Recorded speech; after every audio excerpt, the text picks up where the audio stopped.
Hello, എല്ലാവരും സന്തോഷത്തോടു കൂടി ഇരിക്കുന്നു എന്ന് വിശ്വസിക്കുന്നു. ഇന്ന് നല്ലൊരു മഴയുള്ള ദിവസമാണ്. ഇന്ന് എനിക്ക് ഡ്യൂട്ടിയും കൂടിയുണ്ട്. അത് 4ാമത്തെ നൈറ്റ് ഡ്യൂട്ടിയാണ്. മഴയുള്ള ദിവസം ഡ്യൂട്ടിക്ക് ഭയങ്കര വിഷമാണ്. എന്നാലും പോസിറ്റീവ് മൈൻഡോടുകൂടി ഡ്യൂട്ടി പോകും. ഇന്ന് ഞാൻ വളരെ എളുപ്പത്തിൽ ഉണ്ടാക്കാൻ പറ്റുന്ന ഒരു സ്നാക്സ് റെസിപ്പി കാണിക്കാമെന്നാണ് വിചാരിച്ചത്. അതുണ്ടാക്കാൻ വളരെ സിമ്പിളാണ് കേട്ടോ. ഇതിനായി ഞാൻ 2 ഉരുളൻകിഴങ്ങ് എടുക്കുന്നുണ്ട് കേട്ടോ. ഒരു വലിയ ഉരുളൻകിഴങ്ങും അതിൻ്റെ ഒരു ചെറിയ ഉരുളൻകിഴങ്ങാണ് എടുക്കുന്നത്. പിന്നെ ഒരു വലിയ സവാള എടുക്കുന്നുണ്ട്. പിന്നെ ഉരുളൻകിഴങ്ങ് തൊലിയൊക്കെ കളഞ്ഞ് ഉപ്പൊക്കെ ഇട്ട് വേവിച്ച് വെക്കുക. സവാള വളരെ കനം കുറച്ച് ചെറിയ കഷ്ണങ്ങളായിട്ട് വേണം അരിഞ്ഞ് വെക്കാനായിട്ട്. വളരെ ചെറിയ കഷ്ണങ്ങൾ വേണം കേട്ടോ. പിന്നെ ഇതുണ്ടാക്കാൻ വേണ്ടിയിട്ട് സവാള, മല്ലിയില, 1/4 ടീസ്പൂൺ മഞ്ഞൾപ്പൊടി, 1/2 table spoon garam masala, 1/2 table spoon Kashmiri പൊടി, 1/2 ടേബിൾ സ്പൂൺ കുരുമുളക് പൊടി, 1/2 ടേബിൾ സ്പൂൺ മല്ലിപ്പൊടി, ഇത്രയാണ് വേണ്ടത്. ശേഷം പാൻ വെക്കുക. പാൻ നന്നായിട്ട് ചൂടായി കഴിയുമ്പോഴത്തേനും നമ്മൾ അതിലേക്ക് ഓയിൽ ഒഴിച്ചു കൊടുക്കുക. ശേഷം നമ്മൾ സവാള ഇട്ട് കൊടുക്കുക കേട്ടോ. സവാളയിലോട്ട് പിന്നെ നമ്മൾ ഉപ്പും കൂടി ചേർത്ത് കൊടുക്കണേ. ഈ ഉപ്പിടുമ്പോഴത്തേനും ശ്രദ്ധിക്കുക, നമ്മൾ ഉരുളൻകിഴങ്ങ് വേവിക്കാൻ ഉപ്പിടുന്നുണ്ട്, ഈ സവാളയിൽ ഇടുന്നുണ്ട്, ചപ്പാത്തി വരത്താനായിട്ട് ഉപ്പിടുന്നുണ്ട് കേട്ടോ. അപ്പോൾ ഉപ്പിൻ്റെ അളവ് ക്രമീകരിച്ചിട്ട് വേണം ഇതിൽ ആഡ് ചെയ്യാനായിട്ട്.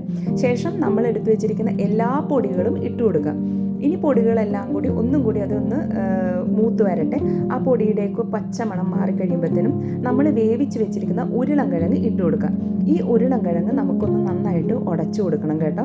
അപ്പോൾ നന്നായിട്ട് അതൊന്ന് ഉടച്ചു കൊടുക്കണം. നമ്മൾക്ക് ഇത് ഫില്ലിങ്സ് ആയിട്ട് വെക്കാനുള്ളതാണ്. അപ്പോൾ അതനുസരിച്ച് നന്നായിട്ട് ഉടച്ചു കൊടുക്കാം. ഇതിൻ്റെ ഉള്ളിലേക്ക് ആഡ് ചെയ്തിരിക്കുന്ന സവാളയും അതുപോലെ കുരുകുരുന്നുള്ളതായിരിക്കണം കേട്ടോ, വളരെ ചെറുതായിരിക്കണം. ലാസ്റ്റാണ് നമ്മൾ മല്ലിയില ഇടുന്നത്. മല്ലിയില ഇട്ട് കഴിഞ്ഞിട്ടും ഒന്ന് നമ്മൾ എല്ലാം കൂടി കൂട്ടി യോജിപ്പിച്ച് മാറ്റി വെക്കുക. അതിനുശേഷം നമ്മളൊരു വലിയ ബൗൾ എടുക്കുക.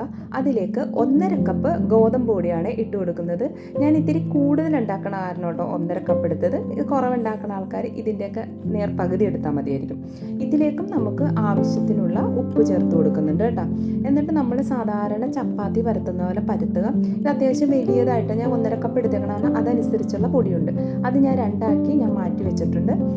ശേഷം അതിൽ നിന്ന് ഒരു ഉരുള എടുത്തിട്ട് നമ്മൾ ചപ്പാത്തിക്ക് പരത്തുന്ന പോലെ അങ്ങ് പരത്തണം. പക്ഷേ ഇതിന് ഒരു കട്ടി വേണം കേട്ടോ. അത്രയും നൈസായി പരത്തരുത്, ഇത്തിരി കട്ടി വേണം.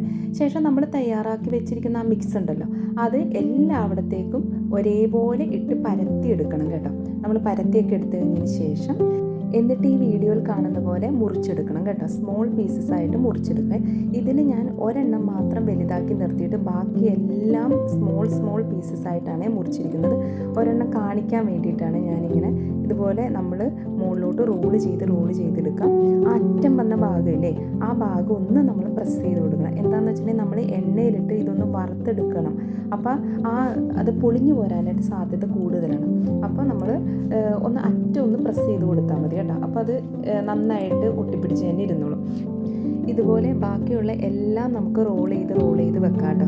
നല്ല ഭംഗിയില്ലേ കാണാൻ വേണ്ടിയിട്ട്, ഇങ്ങനെ ഇരിക്കുന്നത് കാണാൻ വേണ്ടി നല്ല ഭംഗിയില്ലേ. അതിന് ശേഷം നമ്മൾ ഒരു പാൻ വെച്ചിട്ട് നന്നായിട്ട് എണ്ണ ചൂടായി കഴിഞ്ഞതിന് ശേഷം മാത്രം ഇത് പിറക്കിയിട്ട് കൊടുക്കുക കേട്ടോ. ഇട്ട് കൊടുത്തതിന് ശേഷം അപ്പം തന്നെ ഇത് നമ്മൾ ഇങ്ങനെ ഇളക്കാൻ പാടില്ല, കുറച്ച് വെയിറ്റ് ചെയ്യുക കേട്ടോ. പിന്നെ അത് മൂത്ത് കഴിയുമ്പോഴത്തേനും നമുക്കത് കോരി വേറൊരു ബൗളിലോട്ട് മാറ്റിയിട്ട് കൊടുക്കാം കേട്ടോ. ഇത് നല്ലൊരു സിമ്പിളായിട്ടുള്ളൊരു ഐറ്റമാണ്. നമുക്ക് ഉണ്ടാക്കാൻ വളരെ എളുപ്പമാണ്. നമ്മളെല്ലാവരും ചപ്പാത്തിയൊക്കെ ഉണ്ടാക്കുന്ന ആൾക്കാരല്ലേ, ചപ്പാത്തിയും പൂരിയൊക്കെ ഉണ്ടാക്കുന്ന ആൾക്കാരല്ലേ. അപ്പോൾ ഇത് എളുപ്പമാണ്. പിന്നെ അതിൻ്റെ മുകളിലോട്ട് ഞാൻ കുറച്ച് പച്ചമുളകും പിന്നെ കുറച്ച് കറിവേപ്പിലയും കൂടി ഇട്ട് കൊടുത്തിട്ടുണ്ട്. നമുക്ക് കഴിക്കുമ്പോഴത്തേനും അത് രണ്ടും കൂടി ഒരുമിച്ച് കഴിക്കുമ്പോൾ അത് എളുപ്പമാണ്. പിള്ളേർക്ക് അത് കൊടുക്കരുത് കേട്ടോ. ഞാൻ ഇടയ്ക്ക് കൊച്ചിനെ ഉണ്ടാക്കി കൊടുക്കാറുണ്ട് ഇത്. അപ്പോൾ ഞാൻ അവനോട് പറയണമായിരുന്നു, നീ ഇത് കഴിച്ചിട്ട് പറ ഇതെങ്ങനെയുണ്ടെന്ന് പറയണ്ട കേട്ടോ. അപ്പുറത്ത് ഞാൻ സംസാരിക്കുന്നുണ്ട്. അവനിത്തിരി ചമ്പലുണ്ടായിരുന്നു. അപ്പോൾ അവനത് കഴിച്ചിട്ട് അവൻ പറയണേണ് നല്ലതെന്നൊക്കെ അവൻ പറയുന്നുണ്ട് കേട്ടോ. ഞാൻ പറഞ്ഞു നീ ഇങ്ങോട്ട് തന്നെ നോക്കി നിൽക്കുന്നൊക്കെ പറഞ്ഞിട്ട് അവൻ താഴോട്ട് നോക്കി നിൽക്കണേണ്. അപ്പോൾ അവൻ നല്ലതെന്നൊക്കെ പറഞ്ഞിട്ടുണ്ട്. അവനത് കഴിക്കോട്ടെ. ഞാൻ ഇടയ്ക്ക് ഉണ്ടാക്കി കൊടുക്കാറുണ്ട്. മഴയൊക്കെ തോർന്നിട്ടോ. അപ്പം ഞങ്ങൾ താമസിക്കുന്ന വീടിൻ്റെ പുറകിലെ കുറച്ച് മുന്തിരിക്കുട്ടന്മാരുണ്ടായി നിൽക്കുന്നുണ്ട് കേട്ടോ. അത് മഴയത്ത് കുളിച്ച് ഒന്നുകൂടി സുന്ദരക്കുട്ടപ്പന്മാരായിരിക്കണേ കേട്ടോ. അപ്പോൾ അതും കൂടി നിങ്ങളെ കാണിക്കാമെന്ന് വിചാരിച്ചു. അപ്പോൾ എല്ലാവർക്കും ഒരു നല്ലൊരു ദിവസം ഉണ്ടാവട്ടെ. Stay positive, be happy.